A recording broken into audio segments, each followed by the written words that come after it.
ఒక వ్యక్తితో మీ కర్మ సంబంధం ముగిసింది అని ఎలా తెలుసుకోవచ్చు? చూడండి, ఫస్ట్ సైన్, వాళ్ళు గుర్తొచ్చినా సరే నీకు గుండెలో బరువు అనేది అనిపించదు.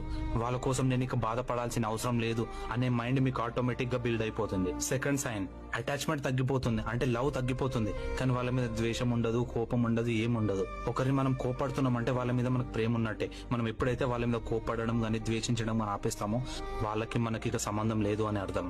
థర్డ్ సైన్, ఇది ఎలా ఉంటుందంటే వాళ్ళతో మనకి గొడవలు గాని, ప్రేమ గాని, వాళ్ళతో మిస్అండర్స్టాండింగ్స్ గాని ఇలాంటివి ఏవి ఉండవు.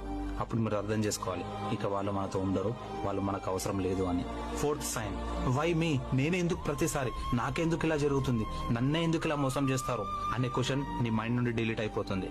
దానికి బదులు thank you for the lesson అనే పాజిటివ్ మైండ్ నీకు బిల్డ్ అవుతుంది. ఫిఫ్త్ సిగ్నల్, వాళ్ళు లేకపోయినా సరే నీ లైఫ్ పాత్ అనేది నీకు క్లియర్ గా కనిపిస్తుంది. నీ గోల్, నీ ఫోకస్ ఒకటే దాని మీద ఉంటుంది. దీని అర్థం ఏంటంటే యూనివర్స్ లో నీ సెకండ్